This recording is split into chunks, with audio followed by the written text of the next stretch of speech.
Code 1. The first sound was a bottle shattering against brick. The second was someone yelling, "Get behind Blake!" We were 5 guys deep in a freezing alley off Lock Street, backs to a graffiti-stained wall, and my boots were already soaked with gutter slush and someone else's blood. Nice way to start a Monday. "Come on then," I called, spinning the iron pipe once in my hand. "Let's get this over with. I've got dinner in the microwave." 2 kids in puffer jackets and shiny sneakers stood across from us. Sons of somebody rich, judging by the way they held their fists like they'd never needed them before. "Do you ever know who my dad is?" the taller one yelled. I grinned. "Sure, probably the same jackass who taught you to throw punches like wet spaghetti." He charged me. I didn't even move. 1 step, 1 swing. Crack. He went down hard, rolled, and didn't get back up. The second one hesitated. Smart. But peer pressure is a hell of a drug. He screamed something about me being a thug, then ran forward like a brave little idiot. I pivoted, used his momentum, and bam, caught him right across the gut with the pipe's edge. Both knees buckled. Down he went. Rico whistled from behind me. 2 for 1, man. You still got it. I better. Iron pipes don't grow on trees. Trev, who'd been nursing a busted lip, wiped his mouth and muttered, "That tall one spit on my shoes." "Which one?" "The one drooling now." "Good. Let him marinate in it." I was about to tell everyone to get moving when headlights cut across the alley. Long, slow, deliberate. The kind of car that doesn't belong anywhere near broken pavement. Black, shining, government-tinted windows. Theo straightened up. "Yo, Blake, you expecting company?" "Only creditors." The car didn't park. It hovered. Engine curring, almost judging us. Then the back door opened with a soft click. Out stepped heels. Long legs, a red coat. Her perfume hit before her words did. "Stop!" she called sharply. Not to us, to her own driver who was already halfway around with a coat. She took one look at the alley. Her gaze flicked over the busted kids on the ground, my dragon tattoo curling over my shoulder, and the streetlight catching the busted pipe in my hand. She didn't flinch. The man who stepped out behind her did, though. Expensive suit, silver hair, cold eyes. He looked like someone who hadn't walked on uneven ground in 20 years. Trev muttered, "Who brings designer shoes to a street fight?" "People who don't expect to lose," I murmured. She walked closer. Not too close. Her eyes swept over me once, top to bottom, then zeroed in on my left arm. The tattoo, a dragon coiled in barbed wire, inked from shoulder to elbow. Then, her gaze flicked to my ribs where the tip of the raven's wing peeked under my tank top. My cigarette still burned between 2 fingers. "You," she said. I took a drag. "Yeah, me. You lost or just thrill-seeking?" She hesitated. And then, with the same tone you'd use for asking someone's astrological sign, she said, "Are you Blake Carter?" My crew went silent, not because they recognized the name, but because I did. It had been 18 years, and still, it rang like a bad memory. I squinted at her. "Depends. Who's asking?" She didn't answer. The guy beside her did. His voice was cold enough to crack ice. "I'm Dominic Whitmore. This is my wife, Victoria." Trev gasped under his breath. "No way. Whitmore, as in Whitmore Tech. That's like a $5 billion family." I stayed quiet. Victoria took a step forward. Her lipstick didn't smudge when she spoke, which annoyed me for some reason. "You were born July 14th, 8:42 p.m. Whitmore General. Someone switched you. We've only just found out." Rico choked on nothing. "Switched?" Trev turned to me. "Bro, are they saying what I think they're saying?" I looked back at the lady. "What, so you finally found your long-lost heir and thought, let's swing by the slums and see if he's still breathing?" Her jaw tightened. "That's not fair." I took another drag. "Neither is life. Guess we're even." Behind them, the car door opened again. Out stepped a boy about my age. Beige blazer, hair combed to painful perfection, the kind of kid who used breath mints after orange juice. He looked right at me and flinched. "Blake," he said, soft, trembling, as if saying my name gave him indigestion. I squinted. "Who's this, the discount model?" "I'm..." His voice cracked. "I'm Zane. Zane Whitmore, your brother. I snorted. Brother? My brother once took a punch from me and spent 3 nights in juvie. You ever do that, Zane? He shook his head, wide-eyed. Didn't think so. Victoria stepped in. Zane was raised in our home. He didn't know. Let me guess, I cut in. This whole time he thought he was the real prince and I was just the stray dog? No one said a word. I looked around at my crew. Blood on Trev's cheek, Rico's knuckles split open, my own shirt torn. Then I looked at the Whitmores. Silk, leather, diamonds on her damn watch. Let me guess, I muttered. You want me to come with you? Victoria swallowed. We'd like to talk, get to know you, fix things. Fix? I flicked the cigarette. Lady, I'm not a software update. Rico leaned in. Blake, what now? I sighed, looked at the busted kids still moaning in the snow, then turned to Zane. Get in the car, Victoria said gently. Zane stepped aside. I turned to my crew. Y'all got this? Dio grinned. Always. Trev frowned. Blake, where you going? I didn't answer. Just dropped the iron pipe with a clatter. Walked towards the open door. The warm leather smelled like money. Behind me, Rico shouted, Don't forget us when you hit it big. I rolled down the window, leaned out, and grinned. You're kidding. I'll send you Christmas fruit baskets, all bruised pears and expired cookies. They laughed, but their eyes didn't. Victoria smiled, almost motherly. Welcome home. I leaned back in the seat, stared out the tinted glass, and muttered, Let's not get ahead of ourselves. Code 2. The car's interior was silent, but the tension could have cracked the windows. Victoria Whitmore sat across from me, posture perfect, hands folded, like she was trying to decide if I was a rescue project or a PR disaster. Dominic sat next to her, stone-faced, like he'd rather be anywhere else. And me? I was wedged in the back of a luxury town car with blood on my jeans and the faint stink of alley snow on my boots. None of us spoke, until finally, she said it. Blake, do you know what happened to you? I looked at her. Lady, I grew up in a flat the size of your walk-in closet, ate ramen out of a tin cup, had a guy once trade me for a pack of smokes. Yeah, I got the general idea. Victoria's face twitched, just a little, but it was there. Dominic cleared his throat. You were switched at birth. I got that part. By one of our household staff. She gave birth in the same hospital, same night, different floor. Let me guess, I said. She looked at your baby, looked at hers, and thought, I'm upgrading. Victoria's voice went soft. It wasn't quite that conscious. She was frightened, alone. Her son, Zane, was born sickly. We had everything. And I had nothing. Silence again. Dominic nodded. Yes. That almost earned my respect. At least the man didn't lie. The car turned left, tires gliding over polished asphalt. We were headed toward the Ridge, the high part of town where people have gates instead of doors and neighbors instead of noise. Victoria reached into her purse and handed me a photo. I took it more out of spite than curiosity. A baby, big dark eyes, a tiny dragon printed on the blanket. She said, That's you. I figured it wasn't Zane. She smiled. He never had your fire. Oh, he's got something all right, I muttered. Creep stared at me like I was a scratch on his phone screen. Dominic broke in. Zane's sensitive. I raised a brow. He's fragile like a soap bubble. You sure he's not gonna pop if someone sneezes too loud?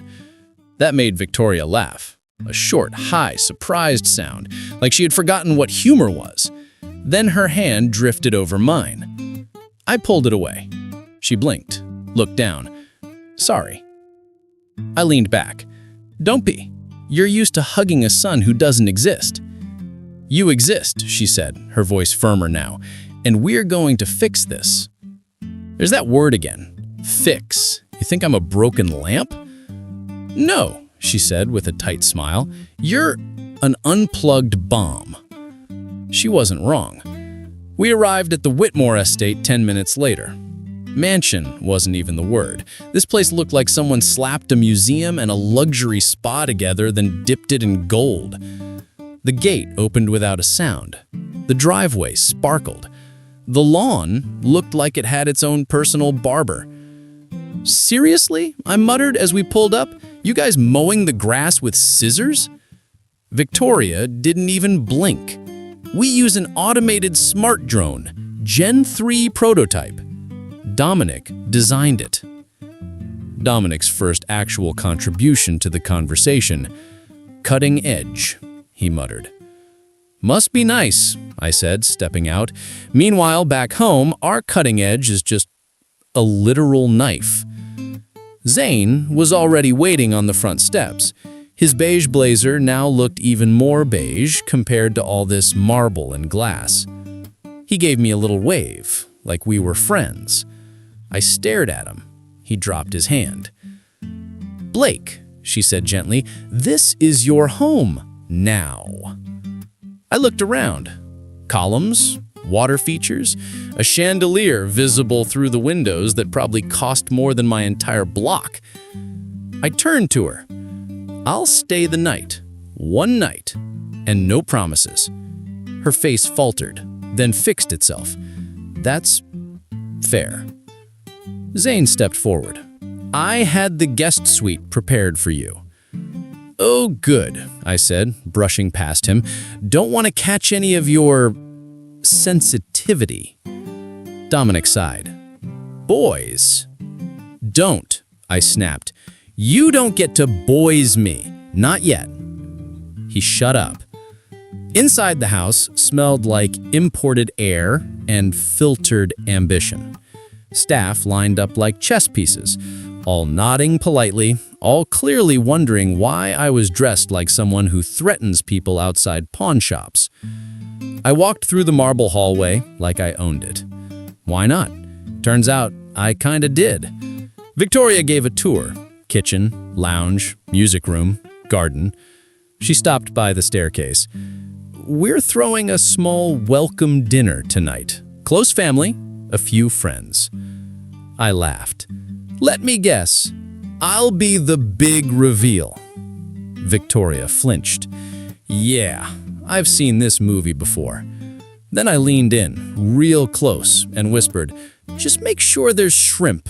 If I'm gonna play the long-lost prodigal son, I want shellfish." And with that, I turned, climbed the marble stairs, and disappeared into the guest suite. Because for now, this was my battlefield. But I wasn't here to make peace. I was here to learn the layout and pick my targets. I woke up in a bed softer than anything I'd ever laid on, and somehow still didn't sleep well. I woke up to silence. Not the kind you enjoy, the kind that makes your skin itch. No sirens, no screaming neighbors, no clatter of pans from the shared kitchen down the hall. Just the quiet hum of wealth. The room was ridiculous. Cream-colored curtains blowing gently over windows taller than I was, a 4-poster bed the size of my old apartment, a digital fireplace flickering like it thought it had personality. I sat up and cracked my neck and muttered, "Okay, Dracula, let's see what breakfast in hell looks like." This wasn't home. It never would be.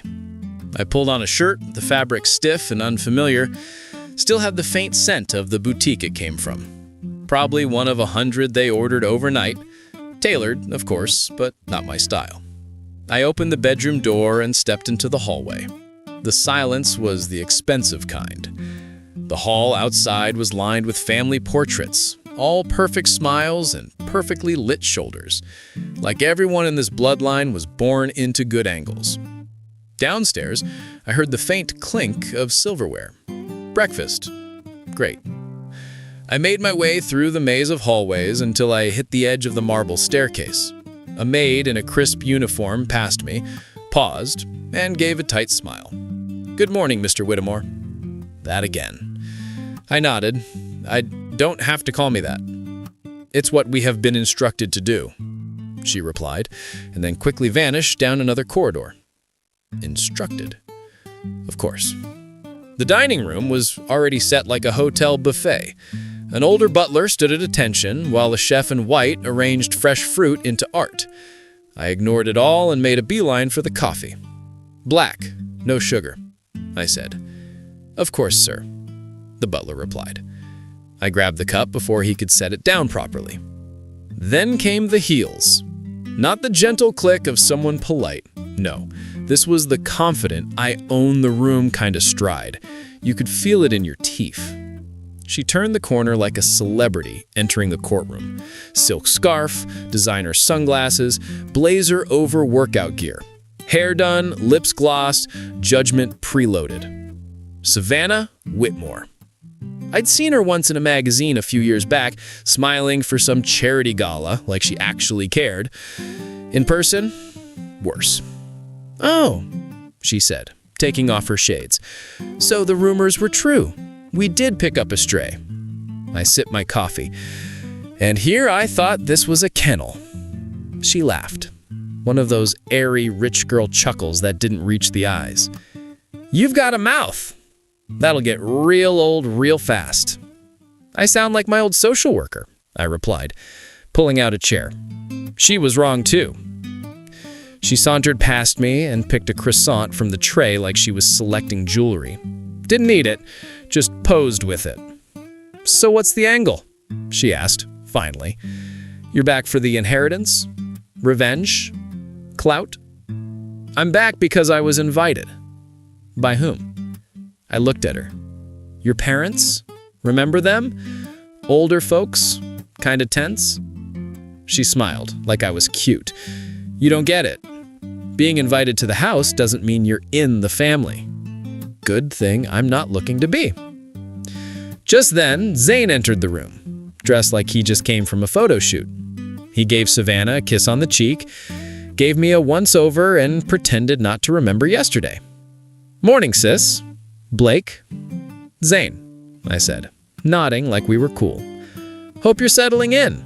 Big day today. Parents want to formally welcome you back. Some extended family and friends will be coming by." "Extended family?" I raised an eyebrow. "Don't worry," Savannah said, crossing her legs. "We only invited the ones with manners." I finished my coffee in one long, bitter gulp. "Then I guess I'm crashing the wrong party." The Whitmore estate didn't just whisper wealth, it screamed it. Through 10-foot glass panels, gold leaf banisters, and walls that probably had their own trust funds. I walked in wearing the same leather jacket I'd cracked 2 skulls in the night before. Didn't bother changing, didn't need to. Let him stare. Victoria walked beside me, stiff but composed. Dominic trailed behind, adjusting his cufflinks like his dignity depended on them sitting at the exact angle. Just beyond the foyer, the family banquet hall, smaller than a ballroom, bigger than most living rooms I'd seen. The chandelier overhead looked like it could power half the city. Guests milled about, talking, sipping, judging. Some turned when we entered. A few whispered, "Is that him? That's the kid, really?" I caught one older woman lean into her husband. Bit rough around the edges. Still polite, though. Could have come in swinging. Not everyone looked hostile. Some were neutral. Others, the more observant ones, seemed like they were waiting to be impressed or disappointed. I could work with that. Victoria clinked her glass and made the intro. "Everyone, thank you for joining us for this very special gathering. As you've likely heard, we've recently recovered someone very dear to us." Someone coughed behind a napkin. Another guest raised a brow. She smiled. "Our eldest son, Blake Whitmore." All eyes turned to me. I raised a hand lazily. "Hey." A soft chuckle rippled through the crowd. Not hostile, just surprised. Maybe they expected me to grunt or bark. One guy in a burgundy vest stepped forward. "You got presents," he said. "Don't see that in many young men." His wife nudged him. "Presents? He's got blood on his boot." I looked down. She wasn't wrong. My +1 was a snowbank. It fought dirty. A few guests laughed. Even Victoria smiled, just barely. Zane emerged then, perfectly timed. Like someone had pressed play on the Golden Boy playlist. Fresh haircut, designer jacket, sincere smile with nothing sincere behind it.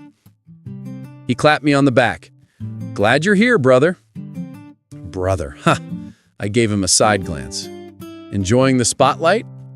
"Only until you take it." He said it with a grin, but there was something calculated behind it, like he wanted people to hear it, to think he was gracious. So generous, so kind. Savannah arrived shortly after, sharp heels, sharp perfume, and an even sharper tongue. "Oh, wow," she said, eyes scanning me head to toe. "You actually showed. Thought you'd RSVP with a Molotov." Savannah, warning. "It's fine," I said. "Honestly, I expected worse.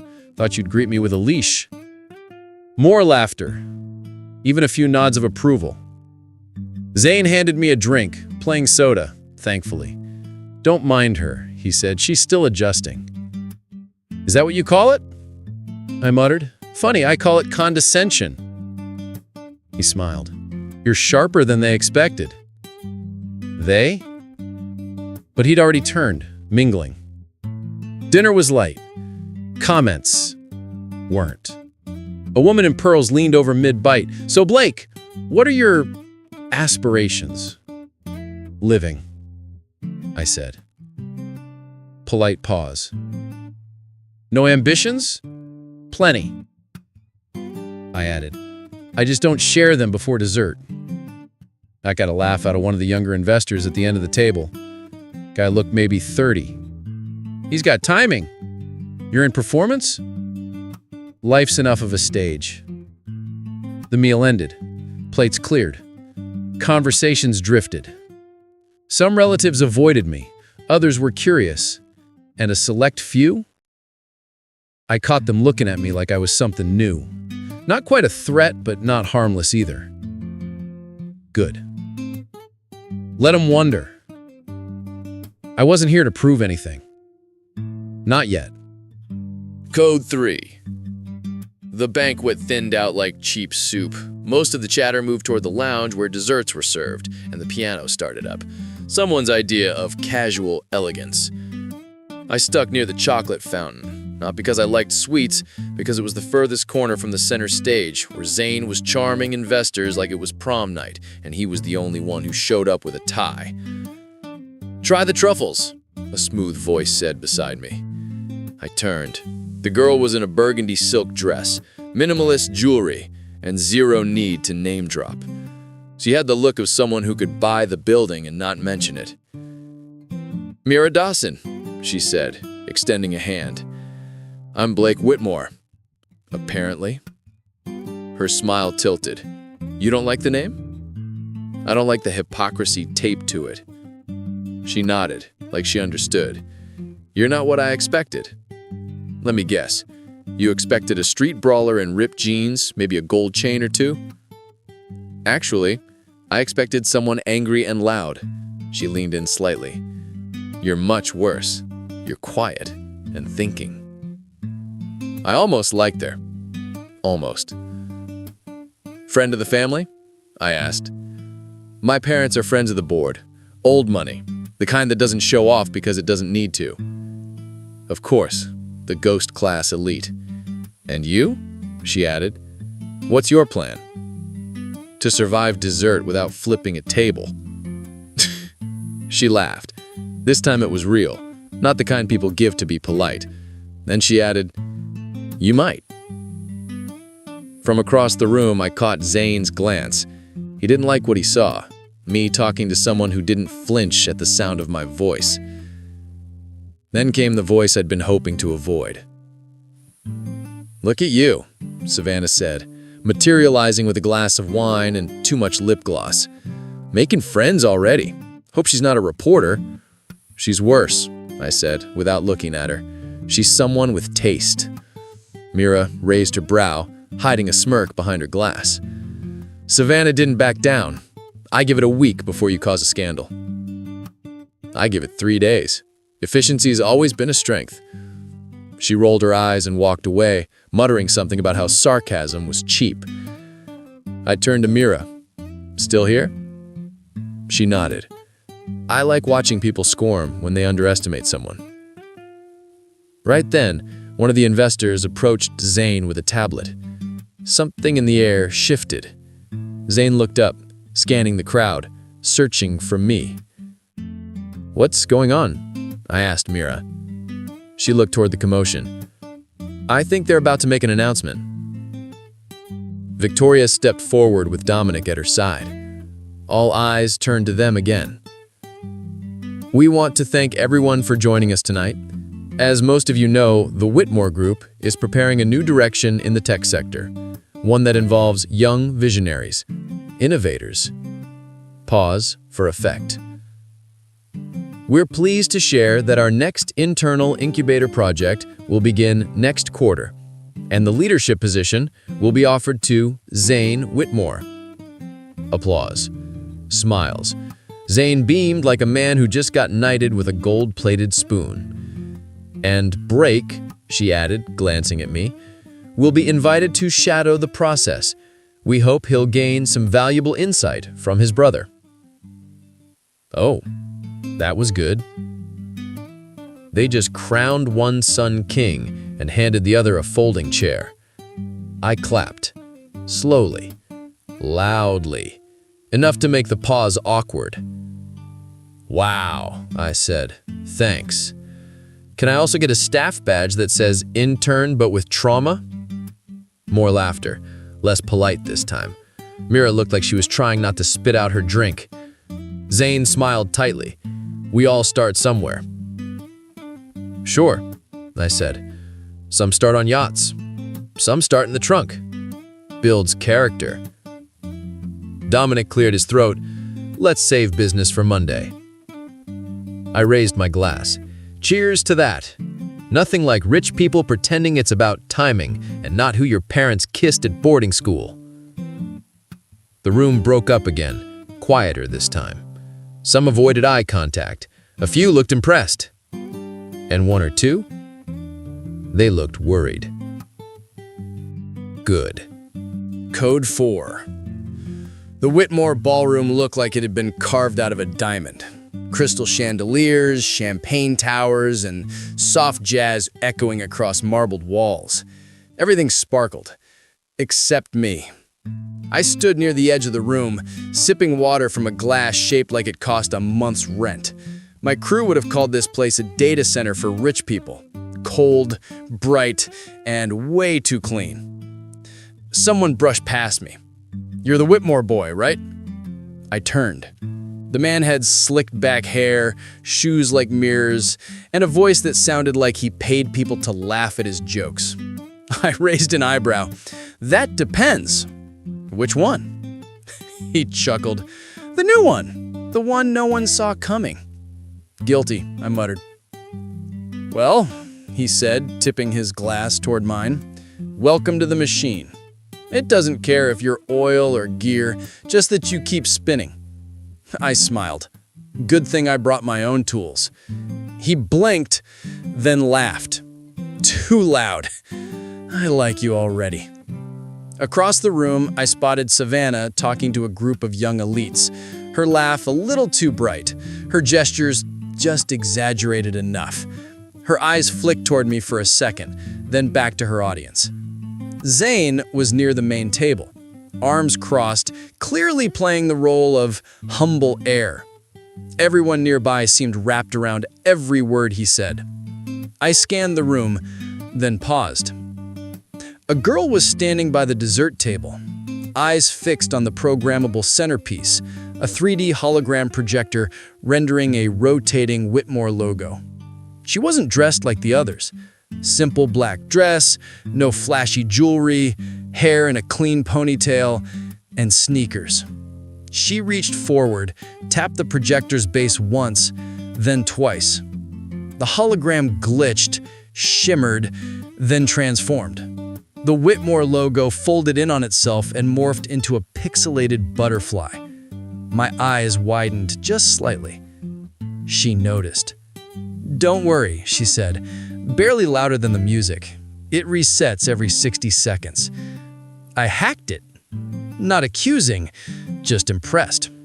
She smiled. Not hacked, rerouted. Same difference, I said, stepping closer. That's Whitmore tech, proprietary hardware. She looked at me now, really looked. And you're the guy they say grew up with a wrench and Wi-Fi. Depends who's saying it, I answered. Your hands, she noted, pointing casually. Calloused, not something you fake. I gave her a nod of respect. Your sneakers, limited drop, 4 years ago. Modded soles. Engineering background? She grinned. Nice catch. That's when Savannah's voice cut through the air behind me. Oh, look, she said, her tone soaked in syrup. Blake found a friend, or maybe a fan. I turned slowly. Mira Dawson, Savannah continued, walking over in heels that echoed authority. I didn't know your family let you out without bodyguards. Mira didn't flinch. I left them at the yacht. Of course you did. Savannah, I said coolly. If I wanted commentary, I'd ask a sports announcer. Mira raised her eyebrow at me, amused. Savannah rolled her eyes. You two have fun. I'm off to talk with people who matter. As she left, Mira glanced at me. She's charming. I said, she's Zan's older sister. It's a package deal. Mira looked back at the hologram, which had just blinked back to the original Whitmore logo. You really grew up outside all this? Yeah, where the Wi-Fi's stolen and the dreams come pre-broken. She didn't laugh. She just nodded. Sounds harder. Also sounds honest. I finished my water. So, what brings you here? Really, Whitmore parties aren't exactly open invite. She tilted her head. I like observing systems. And this one, she gestured around the room, is a legacy network built on power and pride. And then, she smiled. I think it's due for a software update. For the first time all night, I relaxed just a little. Blake, she added as I turned to leave, if you ever start building something of your own, call me. I paused. I'm serious, she said. People here see inheritance. I see potential. Then she turned, sneakers squeaking faintly on marble, and disappeared into the crowd. I didn't smile, but it was close. Because for once, someone wasn't trying to measure my worth against Zane's shadow. I was just starting to enjoy the view, Mira talking shop with a few older execs, her tone smooth as code running clean, when Savannah's voice cut through the room like a violin out of tune. Oh boy, here it comes. She stood at the center of the ballroom staircase like she was auditioning for royalty. Even her dress sparkled with the kind of effort that screamed, "Notice me." As tradition, she said, smiling like she practiced it in the mirror, every year we acknowledge the next generation of Whitmore leadership. And this year we are proud to confirm the ranking order of our internship program, our future executive pipeline. I heard someone actually gasp. Mira shot me a look across the room, calm, controlled, but her fingers stilled over her wine glass. Yeah, she smelled the setup too. Savannah gestured to the far end of the ballroom. A screen flickered on, clean, white background, blue gradient letters, and right there, Whitmore Group Internship Rankings. Number 1, Zane Whitmore. Number 2, Savannah Whitmore. Number 3 through 9, a bunch of names I didn't recognize. And number 10, blank. Just a big empty space, like someone meant to type it in, but forgot. Zane cleared his throat, loud enough to be picked up by the mic. Oh, looks like there was an error. He turned to the crowd. All fake innocence, all snake oil. There was supposed to be a 10th name. But I guess if no one contributed anything, they can't exactly be ranked. Mira set down her drink, a little too hard. I was still across the room, hands in my pockets, watching him try to bait me with a smile. Like this was all just fun, just family banter. Like he didn't deliberately wipe my record from their system before this little PowerPoint parade. The guests murmured. A few confused, a few smug. One guy near the bar actually leaned over to whisper, "Didn't even make the top 10? Ouch." Zane beamed. Like he just won a game nobody else knew they were playing. Savannah added her cherry on top. Of course, if anyone does feel their results were misrepresented, they're free to submit an appeal through HR. She smiled straight at me. I smiled back. Not the polite kind, the other kind. The one that says, "Your move, princess." Victoria was frozen, caught between standing up for me and staying silent. Dominic, man, was checking his watch. Might as well have yelled, "Not my circus." I took my time walking forward. Deliberate, slow, letting every eye follow me across that polished floor. Someone said, "That's the one, the street kid."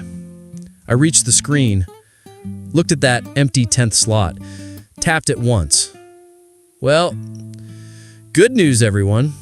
I finally found something this family's honest about. Laughter scattered around the room, uneasy, unsure. Zane frowned. That fake smile was slipping. I kept going. You ever meet someone who deletes your name just to feel taller? Must be exhausting, living life in a shadow that won't move. This time, the laugh was real. From the investor Mira had spoken to earlier, Zane's face turned pink. Not rage, embarrassment.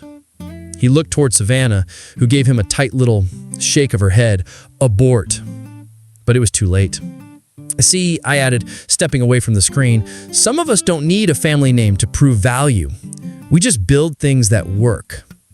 I looked around, not at the people who were smirking, but the quiet ones, the ones thinking. And I finished with, name or no name, someone's always watching. Might want to think about what they're seeing. Then I left the stage, not storming off, not running, just walking, steady, letting the silence echo behind me. Code 5. The new school uniform itched. Not literally, but the way it clung to my skin made me feel like a dog in a sweater. The blazer was navy, the tie red and pretentious. The emblem on the chest looked like a cross between a gold tooth and a threat. Halcyon Institute of Tech and Innovation, the best of the best, or so the brochure said. I adjusted the cuffs, glanced at my reflection in the chrome elevator panel, and sighed. Still me, just wearing a price tag now. The classroom was a minimalist dream. Glass walls, smart boards, climate-controlled silence. Even the air smelled filtered. The students?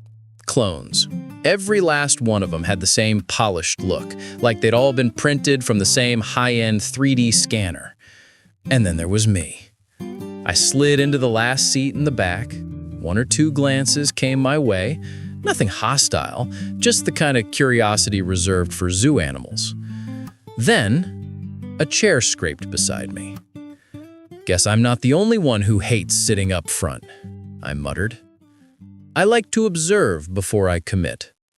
The voice was soft, confident, familiar. I turned. Auburn hair, tied back in a loose ponytail, calm, steady eyes, button-down shirt tucked into a pleated skirt. Not flashy, not loud, just controlled. Mira? I blanked. She gave me a look. Slight smirk. Took you long enough. I was at the banquet. Didn't think you remembered? I remember everyone who doesn't look at me like I crawled out of the sewer. She chuckled. Good. That means I'm memorable. Pause. So, how did you get in here? I asked. Transfer, she said. Started the application a month ago. Got the final approval yesterday. My family thought it'd be a step down. I thought it'd be fun. You transferred to Halcyon Institute for fun? I have strange hobbies. The teacher walked in. Mr. Howard, balding, wire-rimmed glasses, the kind of guy who wrote code for fun and corrected grammar in memes. Mira leaned over slightly. Heads up, he's brutal with late assignments. I don't plan on being late. Good, I didn't peg you for the type. The lecture began. I half-listened, quantum neural networking, stuff I'd already read through during my sleepless nights back in the flat. I glanced sideways. Mira was scribbling notes, but not from the lecture. Looked like her own ideas, formulas, diagrams. Show off. Then again, I was doing the same, just in my head. After class, I caught her by the lockers. "So, what's the deal?" I asked. "You the academic assassin, or just bored of your last school?" Mira smiled. "Let's just say I like places where people underestimate me. Makes it easier to get work done." "And why talk to me?" "Same reason. Everyone's watching you. I figured it's better to be near the explosion than behind it." I smirked. "You think I'm gonna explode?" She said, "I think you already did. The question is, what's left standing after?" We walked towards the next class together. Not friends yet, not allies, but something in between. For now, that was enough. Code 6. The classroom buzzed with low chatter and the faint hum of projectors overhead. At Halcyon Institute of Tech and Innovation, even boredom had a price tag. The chairs were ergonomic, the air filtered, and the coffee in the lounge probably had a resume. I sat at the back, one arm hanging over the chair beside me, pretending not to care. But deep down, I was 2 seconds away from dismantling every assumption in this room. On the digital board, lines of code spilled down like a waterfall. Professor Calloway, tweed jacket, graying beard, and the permanent look of someone allergic to simplicity, paced in front of the screen. "Today's challenge is simple," he said, which always meant the exact opposite. "Debug the AI loop. Isolate the flaw. Solve it in under 15. Groans echoed, mostly from the back row. Calloway tapped his watch. "Time starts now." Keyboards came alive instantly. Fingers clacked like caffeinated spiders trying to outdo one another. I didn't move. Mira, seated next to me, glanced my way. "You're not gonna try?" she whispered. "I already see it." She frowned. "Then type it out." I stretched lazily. What's the rush? Let them have their moment. Up front, Zane was already typing like his trust fund depended on it. His entourage hovered nearby. 2 guys and a girl who smelled like generational wealth. I finally leaned forward, cracked my neck, and started typing. Slow, calm, one hand. 3 minutes in, I hit enter. The code corrected itself. The loop stabilized. Efficiency, 99.9%. The entire room froze. Calloway stared at the board, then at me. "Mr. Whitmore." "Present," I said. He squinted. "How did you—" I interrupted. It was obvious. Line 47, recursive loop was terminating early because of a shadow variable. Rookie mistake. He adjusted his glasses like they were lying to him. Zane turned, eyes narrowing into daggers. Someone near the front muttered, "Who is this guy?" I smiled to myself. Let them wonder. After class, Mira caught up with me by the lockers. She leaned next to me, arms folded. Her expression caught somewhere between curiosity and disbelief. She asked, "Why do you play dumb?" I shrugged. "I like the quiet. Zane's not gonna like being shown up." I grinned. "Then he better start showing up." She laughed, a real one, not the polite kind. "You're impossible." "You say that like it's a bad thing." Later that night, the Whitmore estate was glowing with its usual sterile luxury. Family dinners here felt more like quarterly briefings than home gatherings. Victoria swirled her wine, posture perfect. "Zane, your quarterly project proposal, is it ready?" "Yes, but there's been a complication." Dominic raised an eyebrow. "Oh." Zane hesitated. "It's about Blake." The air shifted instantly. "He's talented. technically, but he lacks polish, business sense, professionalism. I leaned against the doorway, arms crossed. "You forgot charming." They turned. "You were eavesdropping?" "No, I was walking in. The room just filled up with nonsense before I could sit down." Dominic sighed. "We're trying to make room for you here, Blake." "I'm not furniture. You don't make room for me. I build the room." Zane stepped forward, his smile thin. "Then prove it." I smiled back. "Gladly." And just like that, the gauntlet was thrown. The next day, the whole Halcyon Institute was buzzing. Not the usual chatter before a quiz or a campus rumor. No, this was worse. A surprise challenge. Not a fire drill, not a scheduled exam. An open innovation gauntlet. Unannounced. Invitation only. Only 10 students got summoned to the innovation wing. Somehow, I was one of them. When the list went up, I didn't even blink, just shrugged and said, "Guess it's show and tell day." People whispered as I passed. Didn't even know he was in the advanced track. Wasn't he the one who got in through legacy?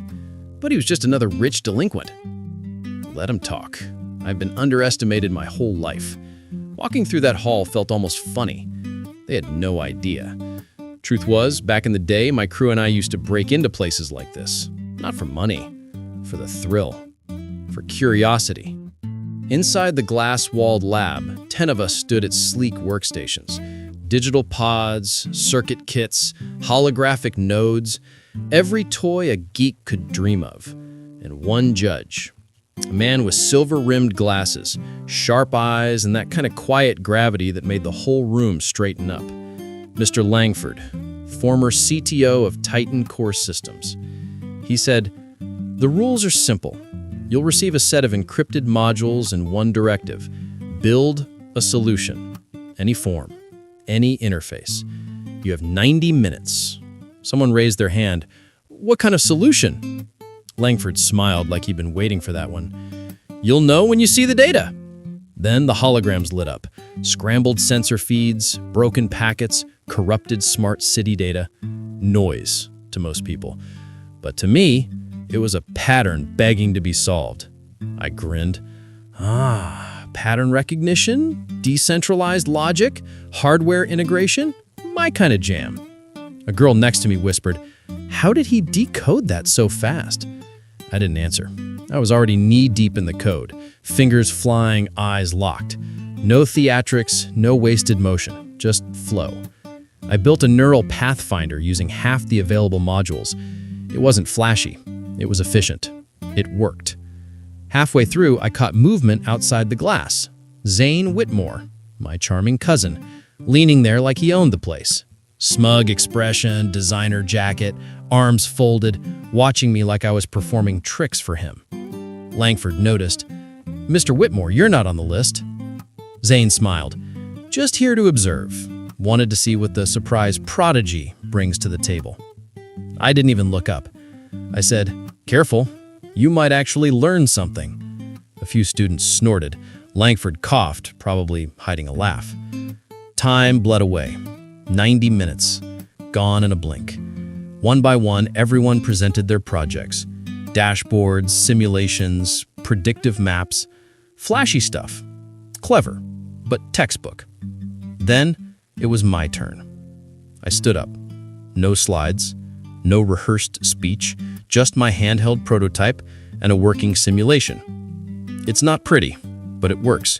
Integrates with current smart systems and flags behavioral anomalies within 10 milliseconds. Langford tested it himself. Silence. Then a small nod. "This isn't undergrad material," he said finally. Someone asked, "Then what is it?" Langford's eyes met mine. "This is industry-level innovation." The room froze. Zane's smirk vanished. I just grabbed my jacket and muttered, "I'll be at lunch," then walked out. A few steps later, I heard Mira's voice behind me. She'd been watching from the back the whole time. "Show off," she teased. I grinned. Please. That was just my warm-up. And as we walked down that corridor, I could feel it. Whispers trailing behind us. The myth of the forgotten Whitmore was starting to unravel. Code 7. Halcyon Institute didn't take transfers lightly, especially not mid-semester, and especially not when the last name being printed on the class roster was Whitmore. But money talked and legacy screamed. 2 days after the school council whispered Blake's name for the first time, Savannah Whitmore walked through the front gates in 6-inch heels like she owned the marble beneath her soles. Zane followed, flanked by faculty, as if the air had been cleared just for his lungs. Some students whispered, some stared. Others recognized the girl from charity gala magazines and the boy from Whitmore marketing videos. No one noticed Blake standing at the edge of the quad, earbuds in, hoodie up, just watching. Well, almost no one. Mira glanced at him from where she leaned against the courtyard wall, her expression unreadable. When Savannah saw Blake, she didn't smile. She smirked, like the game had just begun. The cafeteria at Halcyon Institute was less school lunchroom and more Silicon Valley food court. Smooth concrete floors, minimalist lighting, touchscreen menus serving everything from plant-based sushi to brain-boosting smoothies. I sat at the far end with Mira and my crew, Rico, Juno, Ash, Trev, and Theo, heads down over trays of fries and laptop screens. "So," Juno said between bites, "we're really going to enter that Synapse code gauntlet?" "It's invitation only," Ash pointed out. "You think they'll even let us?" "They will," I said, not looking up. I checked. Open slots. One of the teams dropped out. Rico blinked. "You hacked the event registry?" "No," I said. "I just read it, with style." Mara grinned. "You just want to get under Zane's skin." I shrugged. Bonus feature. Synapse Code Gauntlet, the biggest annual school-wide coding competition. Winners get private mentorship from HITI's Elite Alumni Board and fast-tracked startup grants. Losers get polite applause and eternal obscurity. And this year, the Whitmore family had pulled strings to sponsor it, which meant Savannah and Zane were both already on the top-seeded team. How convenient. We registered as Team Backend, Rico's idea. The judges didn't laugh. I was proud. The room buzzed that afternoon, with talk of rankings and matchups. Even teachers hovered around the coding labs like vultures circling genius. By midweek, the first round was underway. We smoked our bracket. Ash handled AI routing. Juno managed UI logic. Rico cracked the data encryption twist in under 4 minutes flat. Trev stabilized the real-time backend using his own custom firewall. Theo tracked the presentation timing, pitch structure, and adapted to surprise constraints on the fly. And I rewrote half the front-end code just to make our project run 22% faster and prettier. Our presentation? Tight, clean, a neural forecasting system with real-time social analytics. It made the judges sit forward. One of them even adjusted his glasses. But the best part? Zane watched from the other side of the room, stone-faced, hands clenched behind his back. Savannah leaned in and whispered something. He nodded. When their turn came, their project looked sleek, flashy, over-designed. It also crashed. Twice. The system couldn't handle live stress inputs. Too much emphasis on polish, not enough substance. That didn't stop the panel from praising their ambition. It didn't matter. We advanced. After the event, Savannah brushed past me in the hallway. Cute code. Must be nice having nothing to lose. Must be exhausting, I replied, carrying that much entitlement and still tripping on your own lines. She scoffed and disappeared into the admin wing. Zane didn't say a word, but I saw him later, in the lab, staring at our submission code like it was written in fire. Let him study it. All he'll find are walls. I build mazes inside mazes, and he doesn't have the map. The elevator doors closed behind me with a whisper. Silence. Then Mira leaned against the wall and blew out a breath. Well, that was subtle. I cracked a smile. You think I overdid it? She laughed. You waited exactly 2 seconds. I tapped the folder in my hand. Printouts of every code branch Zane used. Can't help it if his program was stitched together like a ransom note. Mira studied me. You realize this isn't going away. You beat him in public. No, I corrected. I revealed him. We stepped out onto the parking level. I'd already asked Rico to bring the car around. Not the Whitmore car, ours. My crew's. Mira was still watching me like she was taking mental notes. They're going to retaliate. I hope so. I've been getting bored. Meanwhile, back at Whitmore Group HQ, Victoria stood in front of the board, stone-faced. Savannah sat to one side, arms crossed, silent for once. Zane was absent.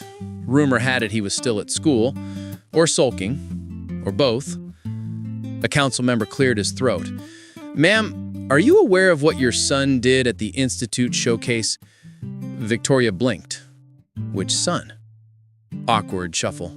The board began to debate Blake's behavior, whether it was professional, whether it was premeditated, whether it would reflect poorly on the company. Then Savannah stood.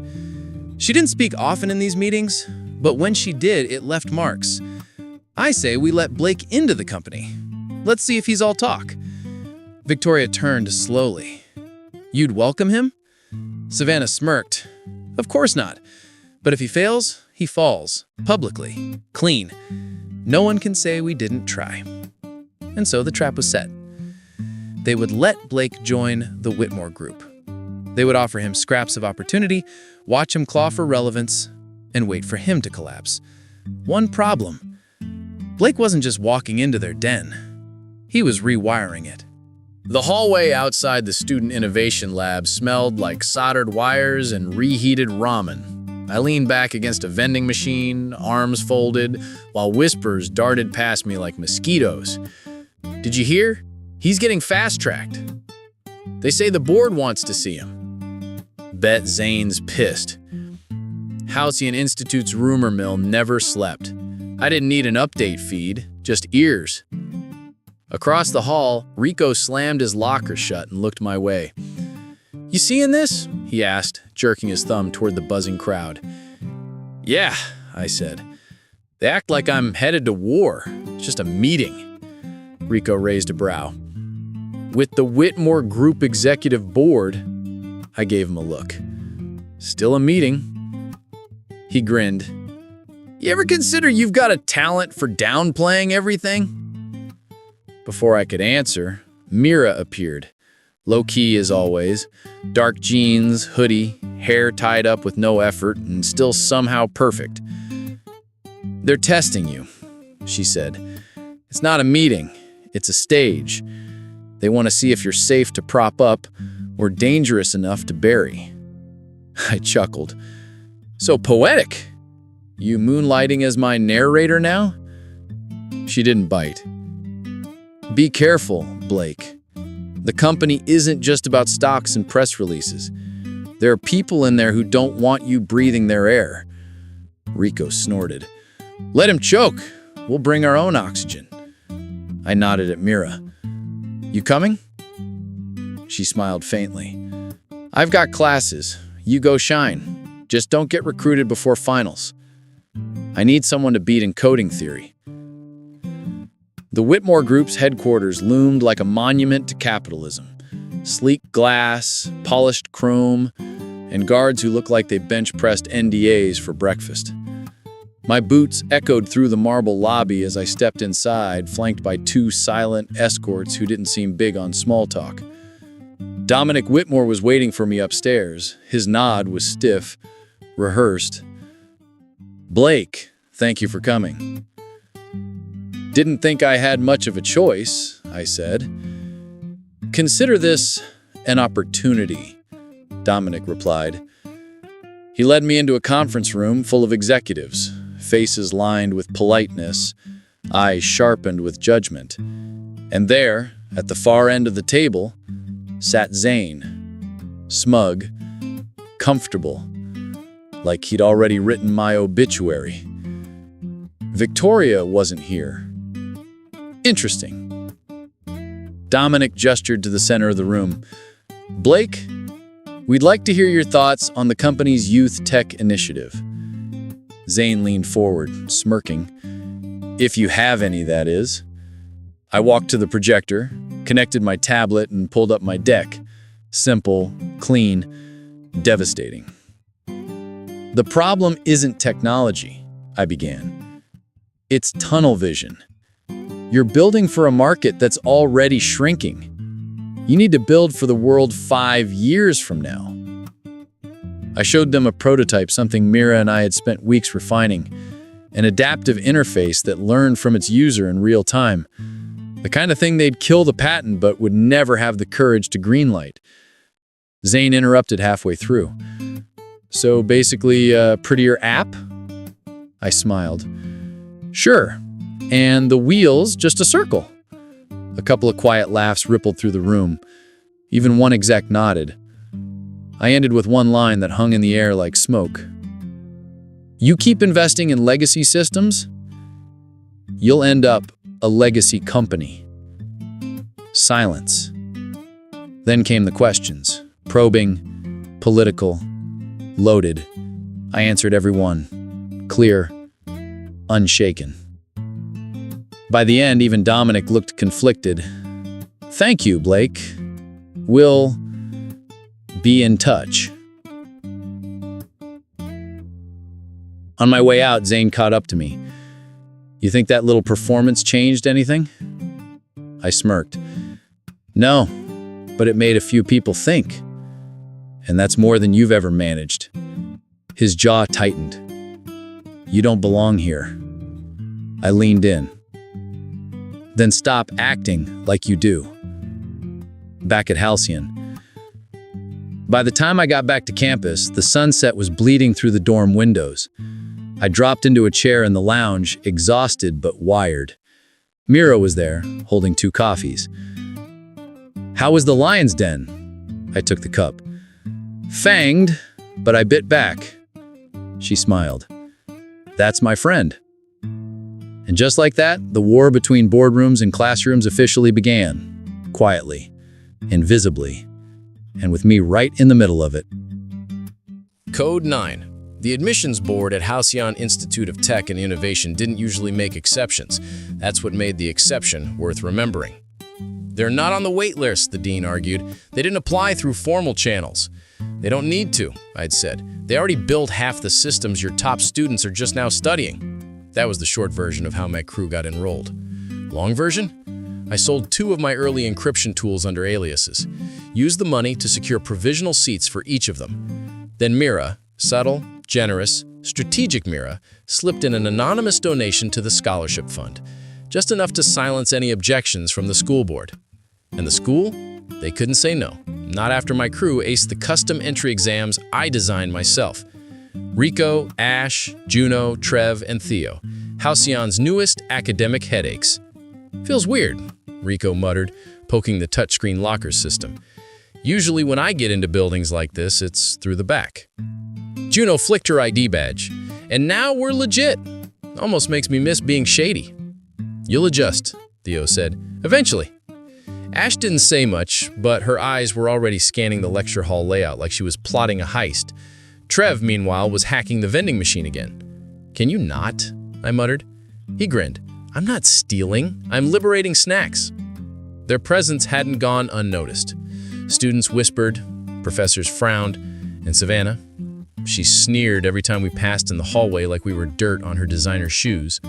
Zane tried to act indifferent, but he always managed to linger just long enough to hear us laugh at something he didn't understand. Good.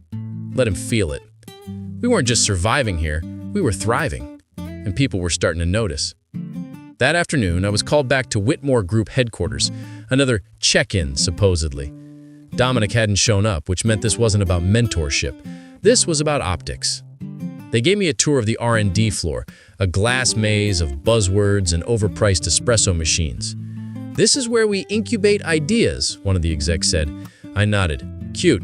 You got any that survived puberty?" He didn't laugh. Eventually, they dropped me into a sleek conference room where 5 department heads waited. Zane was already seated, pretending not to look smug. "Blake, we're thinking of trialing a collaboration between you and the current junior dev cohort, a chance to integrate perspectives. Translation, babysit the interns, see if I play nice." "Sure," I said. "Do I get a leash?" That one got a laugh. Polite, controlled. Zane smiled too, the fake kind. "I'll be supervising." "Perfect," I said. "You'll get a front row seat when I fix what your team breaks." The meeting dissolved into polite tension and thinly veiled power games. Nothing new. As I left, a younger dev, maybe mid-20s, caught up with me in the hallway. "Blake," he said, voice low, "just watch your back. Some of them, they don't want you here." I smiled. "That's okay. I'm not here for them." Back at Halcyon, I found my crew in the tech lounge. Juno looked up. "Corporate hellscape treat you nice?" I dropped a small branded box on the table. Inside, coffee pods, ridiculously overpriced. They had a whole machine that makes them with biometric scanning. Rico whistled. "Fancy." "Yeah," I said, cracking open a soda. "Too bad they can't scan for vision." Trev raised a brow. "Problem?" I looked out the window. "Not yet, but something's coming." And for once, I didn't say it was sarcasm. I didn't think much of it at first. The way Zane kept checking his phone during lunch, the nervous flick of his pen in strategy class, the fact that he hadn't tried to insult me all day, that one really threw me off. "Is it me?" Rico said as we passed the courtyard. "Or is Zane acting like someone's watching him?" "Probably someone is," Juno muttered. "He's too pretty not to be monitored." I wasn't laughing. Zane's usual smugness had been replaced by something else. Quiet calculation. Like he was preparing for something, or bracing for it. By the end of the week, the tension cracked. We were in systems engineering when the head of the department, Professor Vale, interrupted the lecture with a school-wide announcement. "Attention students! In light of new funding shifts from the Whitmore Group, the Synapse Gauntlet Finals will be moved to next Monday. Finalists, prepare for prototype presentations in front of select stakeholders." Stakeholders. Translation, suits from the company are coming, including the board. Zane stiffened in his seat 2 rows ahead. Mira leaned over to me. "Notice who flinched first?" "Yeah," I said, "and he knows why." That night, Mira showed up at the rooftop lounge again, 2 sodas in hand, no questions asked. "They're rattled," she said, sliding one over. Zane especially. "Rattled? About what?" "Your team's pitch. Word is, one of your features mirrors an unreleased concept from Whitmore R&D. You didn't get it from them, did you?" "Nope. Built it from scratch." She nodded. "Then someone's lying." I frowned. "Who told you that?" She hesitated. "A contact. From your totally normal family?" Mira smirked. "Maybe." I leaned back. "Zane is not smart enough to think this up alone." "No," she agreed. "But he might not be alone." And that's when it hit me. At the last board meeting, one of the non-voting advisors, a man with sharp eyes and a colder smile, made a comment, offhand, about how innovation was only valuable in the right hands. Adrian Whitmore. Dominic's estranged brother, the one never mentioned in press releases, the one who watched me too closely when I spoke. I sat up straighter. "You think Zane's getting help?" "I think Zane's being used," Mira said. "And I think someone's betting on him to lose control." The next day, I passed Zane in the hallway. He opened his mouth, probably to throw shade, but the words died. He looked haunted, tired. I almost felt bad. Almost. Back in the lab, Pol pulled up a flagged access log. Someone had tried to breach our submission folder from an external IP. Didn't get through, but they wanted our source code. Check the access chain, I muttered. Juno spun her screen. Guess where it bounced from? Whitmore CAC? I guessed. Boardroom subnet. Specific IP ties back to a guest profile. Ash looked up. Zane? Teo shook his head. Worse. Adrian Whitmore. So it was true. We were on someone's radar, and not the friendly kind. I stared at the screen. I said, "They're scared of us." Trev grinned. Good. Let's give them a reason. And just like that, the game changed. Code 10. The morning of the Synapse Gauntlet finals hit like the pause before a power surge. Too quiet, too still. Even the birds outside the Halcyon Institute courtyard seemed to hold their breath.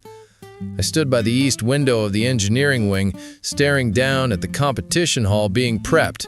Clean walls, rows of curved screens, private booths for each finalist team, and in the back, a panel table with plaques. Whitmore Group logos, right beside the HIT Board of Alumni. "Everything's ready?" Theo said behind me. "You okay?" "I've been ready since they tried to erase me," I muttered.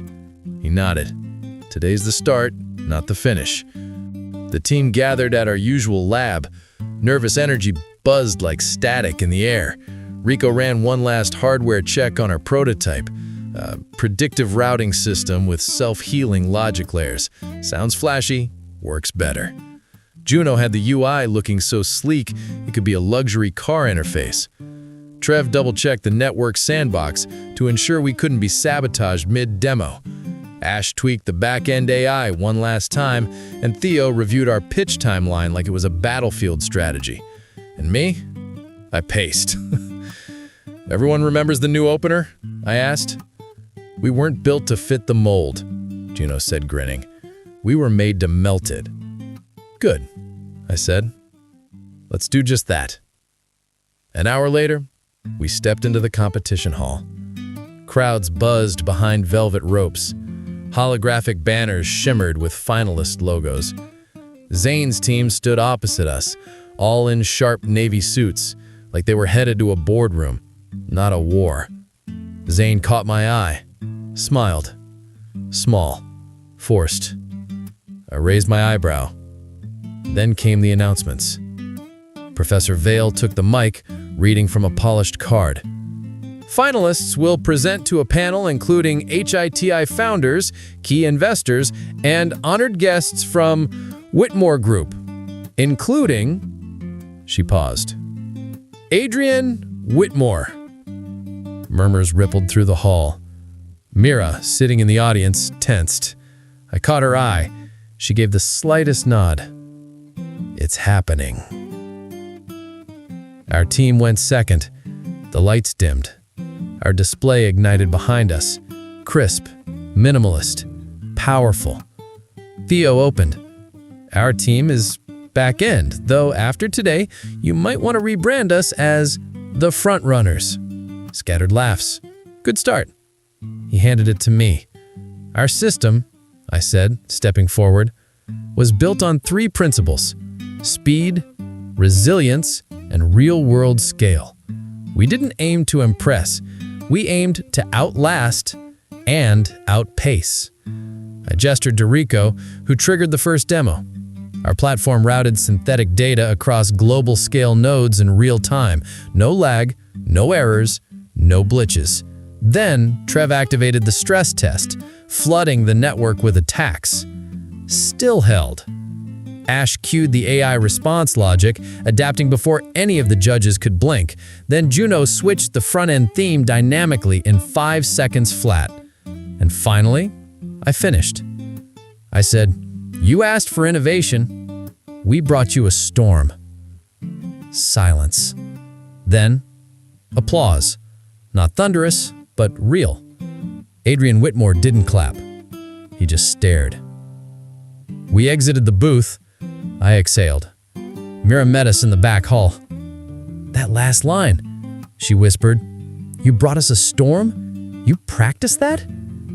"No," I just meant it. But as we walked, Trev checked his diagnostics again and frowned. "Something's off," he muttered. "A trace on the input layer, like a delay injection tried to fire mid-run." My shoulder stiffened. "Sabotage?" He nodded. "Maybe. But I caught it early. It didn't execute fully." I glanced toward the audience hall. Zane was watching. So was Savannah. Arms folded, smile gone. "You think it was them?" Juno asked. "They had motive and access. Should we report it?" Rico said. "No," I replied. "We prove it." Later that afternoon, while results were being tabulated, I requested system logs from the HITI servers. The admin on duty, older guy, thinning hair, tired eyes, looked at me, then at my Whitmore name badge. "Something wrong with your team's file?" he asked. "Just checking consistency," I said. He granted access. 5 minutes later, I had it. A remote signature logged under Savannah's student ID, masked behind an alias admin protocol, injected exactly 6 minutes before our team slot began. Game, set, match. I printed the trail, quietly passed it to Professor Vale. She looked at it, read it twice, then walked away without a word. That night, during the awards, Savannah didn't show. Zane stood in her place, pale. Adrian clapped. Once. Politely. But not for Zane. He was watching me the whole time. The trophy they handed us was glass and metal. Heavy. Not the real prize. The real one? Every look in that room that realized I was no longer the outsider. I was the storm. The fallout came faster than the applause faded. 1 hour after we walked out with our trophy, the Whitmore boardroom lights flickered on like a surgical theater. No cameras, no reporters, just long glass tables, polished chrome edges, and the cold gleam of judgment. I sat alone on one side. Across from me, Adrian Whitmore, 3 board members, and Zane, still in his finalist suit, now rumpled and sweat-stained. Savannah leaned against the wall, arms crossed, eyes tight with calculation. Victoria and Dominic were also present, but silent, watching like spectators at a slow-motion crash. Adrian opened the folder in front of him. "Blake, there's been a formal concern lodged against your team." I didn't blink. "Let me guess. Sabotage?" He pushed the paper across the table. "A diagnostics trace shows your project accessed restricted architecture, legacy Whitmore code, proprietary. Because someone injected corrupted data into our runtime, I traced it back to Savannah's ID. Want to see the logs?" Adrian didn't flinch. "The logs are inconclusive." Savannah jumped in. "Maybe someone on your team used my terminal. This is a shared space, Blake." Zane nodded quickly. "And we'd never risk our standings. That's not how we operate." I stared at them. Juno had called it earlier. Rich people never admit guilt. They just hire someone to eat it. So, let me get this straight. You sabotage our system, frame us using your own credentials, and now claim I somehow did it to myself while winning? Zane shrugged. Desperate people do unpredictable things. My laugh was quiet, short. Desperate? You were born in a silk cradle and still couldn't outperform a team that runs on vending machine coffee and recycled laptops. Savannah's mouth twitched. Adrian folded his hands. Regardless of intent, the optics are complicated. The board is uneasy. We've been advised to suspend future collaboration with your team until internal reviews conclude. Translation: you're out. I looked past him, to Dominic. He didn't meet my eye. Victoria did, and what I saw in her expression wasn't scorn, it was something worse. Doubt. Not in me, in them. Good. I stood slowly. No need to suspend me. Adrian raised a brow. Meaning? I quit. from the company, from the family, from the farce. Zane stepped forward. You're throwing away your legacy. No, you're the legacy. A fragile, pampered placeholder for a life that was never yours. Silence. Then I turned to Adrian. You knew, didn't you? About the trace.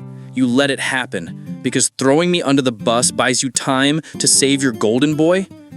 His lips twitched. You're not as indispensable as you think. Neither are you. His smile faded. I may not have your name, your blood, or your bank, but I have what you can't buy. Proof. Talent. A team that built something real without your scraps. I looked at Victoria again. You gave me life, maybe, but you never gave me family. Her voice cracked. Blake, don't. Save it for when the truth about Zane comes out. You'll need it. Savannah shifted. What truth? I just smiled. Ask your uncle. Their faces froze. I walked to the door, paused, turned. Oh, and one last thing, I said. I'm keeping the name. At Adrian scoffed. Whitmore? I met his eyes. Yeah, not to honor it, but to remind you what you lost. And then I walked out, past the suits, past the guards, past the nameplate on the glass. I wasn't Blake Carter anymore. I was Whitmore, on my own damn terms. Code 11. The air outside the Whitmore building hit different, clearer, louder, and colder, like the city itself had been holding its breath and was finally letting it out. I stepped onto the sidewalk, leaving behind the glass tower and everything it stood for. My phone buzzed 3 times before I made it to the curb. Theo, are you okay? Mira, tell me you walked out in slow motion. Rico, we got a booth at Blaze Burger. Your exit demands meat. I smiled. Not the smug kind, the earned kind. Across the street, a digital billboard flicked to the Gauntlet winner's photo. Our team, standing proud. No Whitmore logos, no disclaimers. Just us. By the time I got to the burger joint, the crew was halfway through a pile of fries that could smother a toddler. You look like you just pulled a grenade pin and walked away, Juno said, sliding a drink across the table. I did, I said, sipping. Family owned. Had to make a clean cut. Ash leaned forward. So, what now? We gonna build it? All eyes turned to me. The idea had been floating between us for weeks, whispered over solder smoke, scribbled on napkins, half joked about during all-nighters. A real company. Ours. No Whitmores, no stolen credit, no second chances. I nodded. We build it. We build everything. Theo reached into his backpack and pulled out a crumpled envelope. Grant forms. I never turned them in. Figured you'd want to do it together. I looked around the table. Every face there had taken hits for me. Stayed. Fought. Proved they were more than what people assumed. I opened the envelope. Let's light a fire. Over the next week, we went full tunnel vision. Rico handled our back-end architecture from his studio/living room. Ash rigged cloud servers through a donation grant Mira arranged, quietly, behind the scenes. Juno sketched a brand suite that made half the design students jealous. Theo filed our paperwork so aggressively the admin asked if we were starting a cult. And me? I coded. Slept 2 hours a night, filed our seed pitch, fixed Trev's overheating laptop with a fan I built from junkyard scraps. We didn't just want to launch a startup. We wanted to launch a signal. 2 weeks later, the company's site went live. Volt. Short, sharp, bold white text on black. No frills, no fluff. Our mission? Accessible adaptive systems for small businesses and education tech. Powerful tools made with people like us in mind. I sat back in my chair, staring at the screen. We'd done it. But that's when the real game started. The next morning, the backlash came. Anonymous posts on school forums, fake rumors about stolen code, thinly veiled think pieces questioning how a street-raised kid could launch a viable company so quickly. Zane's fingerprints were all over it. Savannah's sarcasm showed in every line. But we were ready. Rico tracked the IPs. Ash compiled counter-evidence. Theo lined up statements from professors who'd vouched for our gauntlet entry in process. Mira called in a quiet favor to shut down a few slander chains before they spread. And me? I posted a video. No drama, no edits, just me and a screen. Name's Blake Whitmore, I said, staring straight into the lens. I used to be a nobody. Now I'm just someone with code, a team, and nothing left to lose. You want to doubt us? Fine. Compete. Let your work speak. Otherwise, I paused, smiled. Mute yourself. It went viral in under an hour. Later that night, I was walking back to my flat when my phone buzzed. Unknown number. I answered anyway. Yeah? A low voice crackled through. You think you've won? I didn't need a name. Adrian. I leaned against the brick wall. Didn't realize we were still playing. You embarrassed my family, sabotaged your own blood. You think that ends well? No. I think it ends honestly. A beat of silence. Then he hung up. Behind me, a car pulled to the curb. Not black, not tinted. Mira stepped out, hoodie up, tablet under her arm. She held it out. New investor interest, she said. Someone high profile, wants a meeting. I raised my eyebrow. What's the catch? None yet, she said, but I figured I'd watch you there myself. We started walking, past storefronts and steaming street food stalls, past the alley where this all started, past the part of me that thought I ever needed a name to be worth something. And as we walked, she asked, why Vault? Because lightning hits fast, and it never apologizes. She laughed. Good, she said. Neither should you. The Whitmore estate wasn't as loud as it used to be. Not in sound, but in presence. Where once everything gleamed, glass, marble, pride. Now there was a tension humming underneath. Whispers traveled faster than footsteps. Staff avoided eye contact. Even the air seemed filtered thinner. Zane stood in the center of the atrium, staring at a report. It wasn't about school rankings or a quarterly chart. It was the front page of the biggest tech journal in Halcyon. Vault Inc. secures multi-sector investment, led by former Whitmore heir. The headline sat next to a photo of Blake, Mira, and the team standing outside a building that hadn't existed 3 months ago. Vault's HQ. No Whitmore logos, no dependency, no compromise. Zane crushed the paper. Savannah entered, heels sharp against the tile. You saw it? He turned. He's using our name. No, she corrected, tossing her hair. He's using his name. Legally changed. Can't sue him for that. Zane's jaw clenched. This was supposed to be ours. The gauntlet win, the prototype, the launch. Should have coded better, or not tried to frame him with sloppy footprints. Zane's eyes flared. You helped. I did, but I don't whine when the blowback hits. Grow up. A voice from the stairwell interrupted them. I'd listen to her. Adrian descended the staircase, suit immaculate, expression not. He held a tablet under one arm. On the screen, trending footage of Blake's video response. Millions of views, thousands of reposts. A public that had chosen a side, and it wasn't theirs. You said you could bury him, Zane said. Adrian shrugged. You said you could beat him. Savannah raised her eyebrow. What? Jumping ship now? No, Adrian said. I'm repositioning. He turned to Zane. You're still useful, but useful doesn't mean untouchable. Zane stepped forward. You're the one who rigged the gauntlet, and I'm the one who warned you not to get caught, Adrian snapped. The room stilled. Adrian's voice lowered.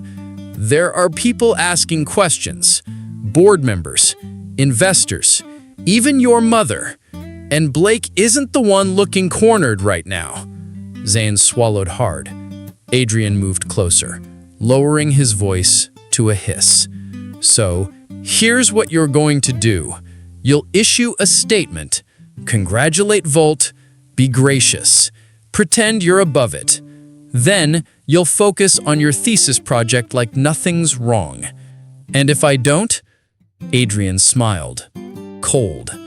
Then maybe someone starts leaking family secrets, like how your birth record was scrubbed, or which staff member delivered you, or whose DNA really puts you in this house. Zane's skin paled. Savannah's head turned sharply. What? But Adrian was already walking away. Don't fall apart now. We haven't even started damage control. Code 12. If someone had told me a year ago that I'd be standing in front of an auditorium full of students at HITI, not to get expelled, but to give a guest lecture, I'd have asked them what they were smoking. But here I was. Half the crowd was watching me, with open admiration. The other half was pretending they weren't watching at all, which was funnier. I stood at the edge of the amphitheater stage, holding a coffee that probably cost less than the shoelaces of the front row seats. We didn't start Volt to beat Whitmore Tech. We started it because we knew we could build something better. Pause. Let that simmer. Mira sat in the front row, typing into her tablet. My crew, Theo, Rico, Juno, Trev and Ash, spread out in the audience like proud chaos agents. We didn't inherit board seats or $1 million prototypes or legacy alumni backing. We got secondhand laptops, bad lighting, and vending machine meals. Laughter. The good kind. But we also had ideas, skill, and just enough stubbornness to ignore every locked door. More laughter. And when you've got all that, you don't knock. You build your own damn house. After the lecture, I stepped outside into the courtyard. Students circled, asked questions, took selfies. I signed 3 backpacks and a prosthetic leg. Don't ask. Juno nudged me. You're officially a celebrity. I peeked at the leg. Across the yard, Zane watched from a shaded bench. He wasn't alone. Savannah stood beside him, arms folded, face like frostbite. They look like someone licked their credit card, Trev muttered. Theo added, Do you think they're plotting something? They're always plotting something, Ash said, but they're getting sloppy. I didn't answer, not because I disagreed, because I saw what they were really watching. A group of freshman students were passing around Volt flyers. Some had printed t-shirts. One had a knockoff sticker of my dragon tattoo. Savannah's expression twisted. Good. Let her see it. Let them all see it. The empire they tried to bury was now writing its own anthem. Later that evening, Mira pulled me aside in Volt's HQ lounge. She sipped a quick question, she said, sipping tea.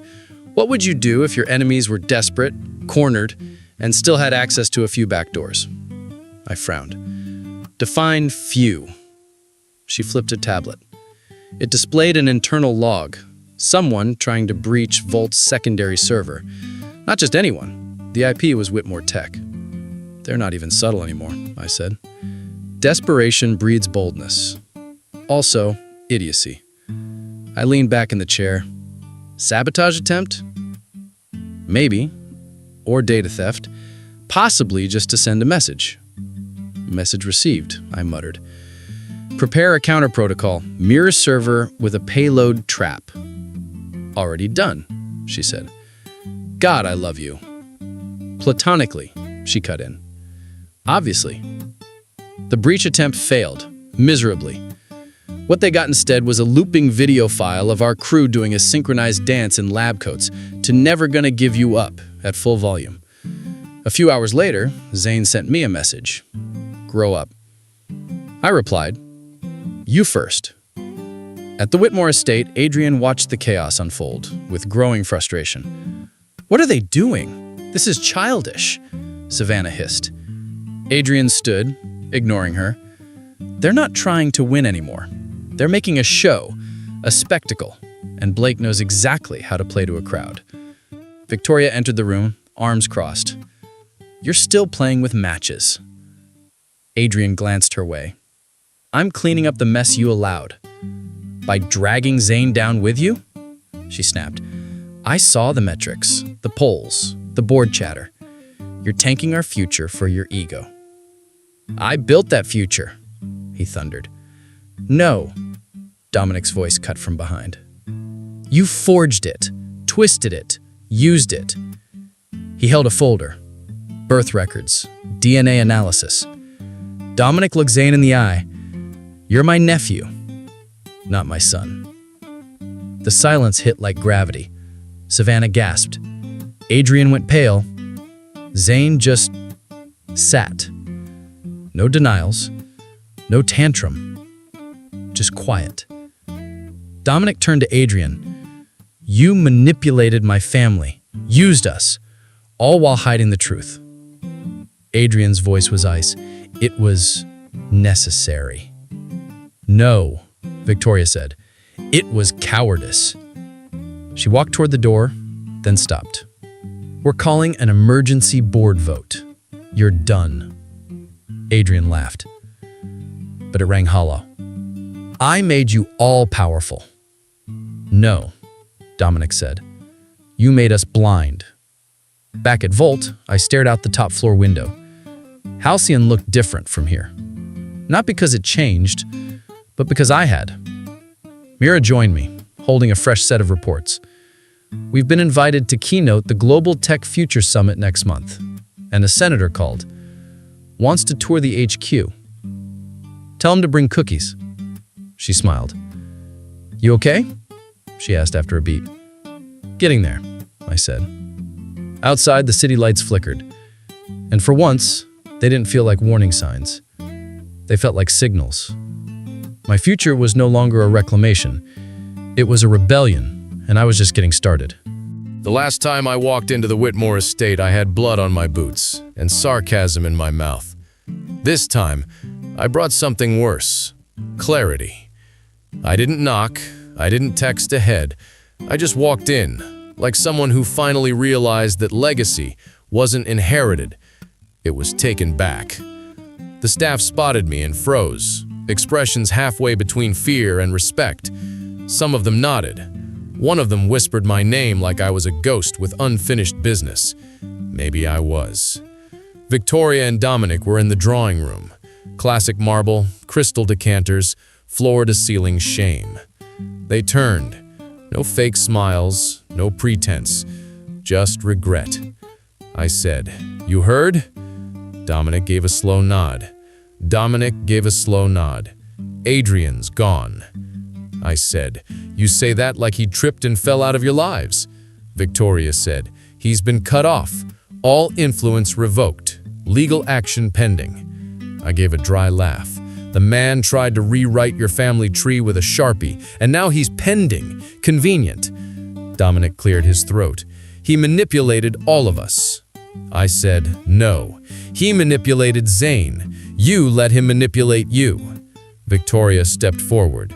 "We trusted the wrong people." I added, "Again, you trusted the liar and doubted the son who never asked for anything but a chance." She didn't argue. That was new. Footsteps clicked on the stairs. Savannah, looking like money and bitterness, had a daughter. "You done blaming everyone else for your emotional damage?" she said, voice sharp as her heels. I didn't flinch. "I'm just glad you still think I'm emotional. Means I'm still human, which is more than I can say for the marble statues in this house." She scoffed. "You act like we ruined you." I said, "No, you tried. I just didn't let you." She tilted her head. "Still the same trash mouth from the alley." I retorted. "Still the same insecure princess who throws shade instead of achievements." Dominic snapped. "Savannah, that's enough." But I didn't stop. "You spent months trying to drag me down. Why? Because I didn't walk or talk like you? Because I built something instead of inheriting it?" She said nothing. I turned to Victoria. "Heard anything from Zane?" She hesitated. He's disappeared. After Adrian was exposed, he walked out, left a note. We haven't seen him since." My jaw clenched. "Running again. He's good at that." Dominic said, "He was lied to. We all were." I shook my head. Don't loop me into that. I didn't believe the lie. I lived its consequences." Then I pulled out the paper. Victoria's eyes widened. "What is it?" I said. "Legal documentation. Name change from Carter to Whitmore." Dominic stepped back. "You finally accept?" I said, Yes, but not to honor you, to haunt you. So every time someone mentions the name Whitmore, they'll think of the one you discarded. Victoria's face cracked. For the first time, she looked like a mother, not a matriarch. We never meant, I said. I know, that's the problem. I turned to leave, then stopped. Adrian, you should have buried him when you had the chance. He's the reason Zane's broken, the reason your company nearly became a circus, and the reason your real son grew up without knowing who he was. Victoria's voice broke. We don't deserve forgiveness, I said. You're not getting it. But maybe you can earn peace, if you ever decide to do more than watch the fallout. I walked to the door. Mira was waiting outside the estate gates. Behind me, Dominic's voice echoed. Blake. I turned. You're right. About all of it. I nodded once. No triumph, just acknowledgement. Then I stepped into the car. Mira didn't ask what happened. She never had to. Later that night, I stood on the roof of our workspace, city lights stretching out like a circuit board. The crew was downstairs putting the final touches on our next launch, the product that would change everything. I pulled out my phone, opened the message from the trademark office. Volt. Approved. Not Carter, not adopted, not legacy. Mine. I heard Mira's footsteps behind me. She said, You did it. I said, No, we did. She said, Sure about that last name? I nodded.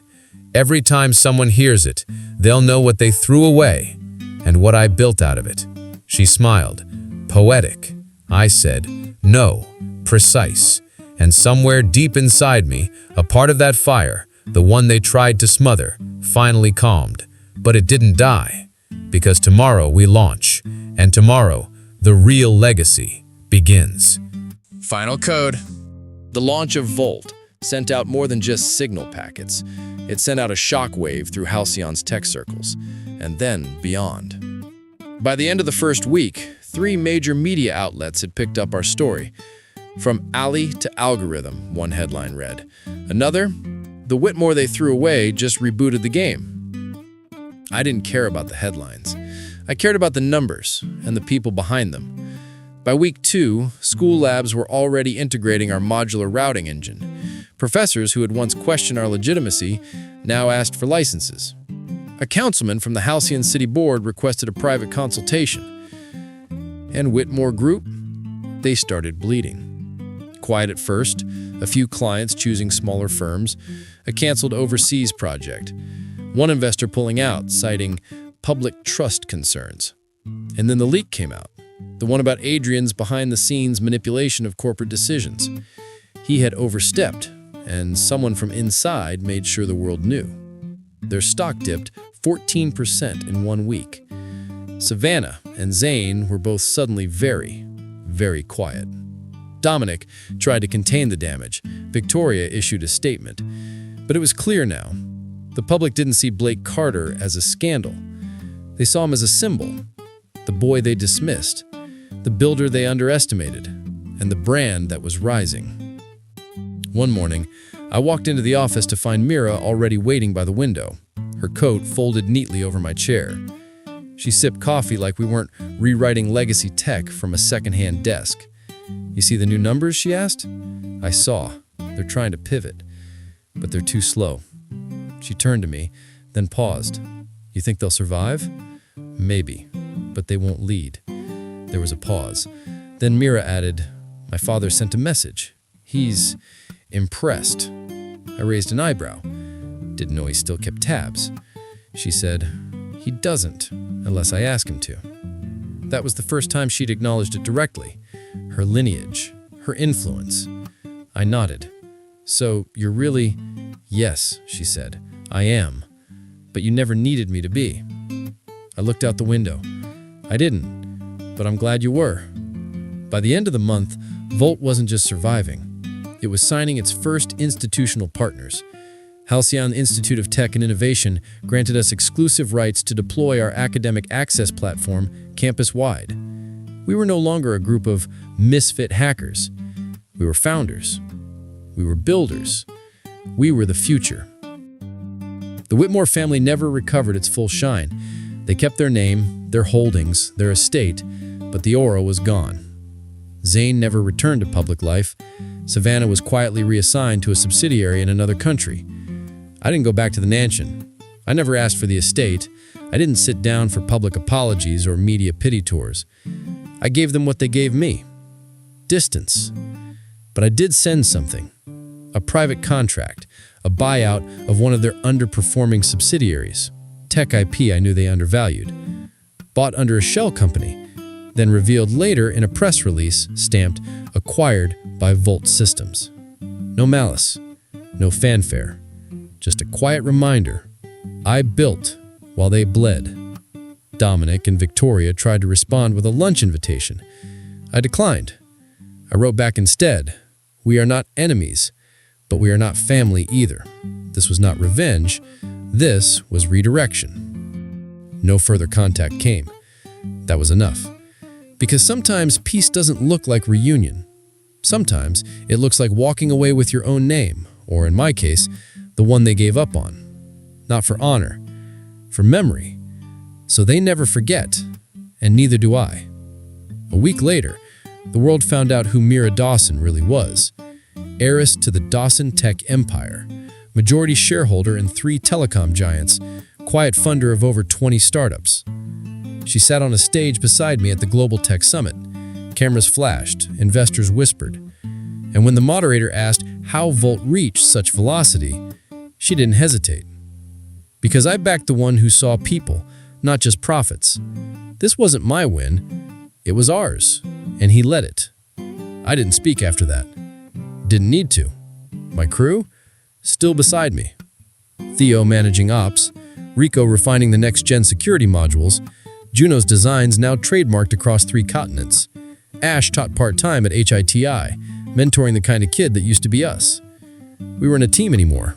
We were an institution. I stood again on the roof one evening. Same spot, same view. Halcyon still glowed beneath me. Mira joined me, coffee in hand. "You finally gonna take a vacation?" "I will," I said. "Someday." She smirked. "After version 2.0? I smiled. "After Legacy stops needing updates." She leaned against the rail. "You think they understand now?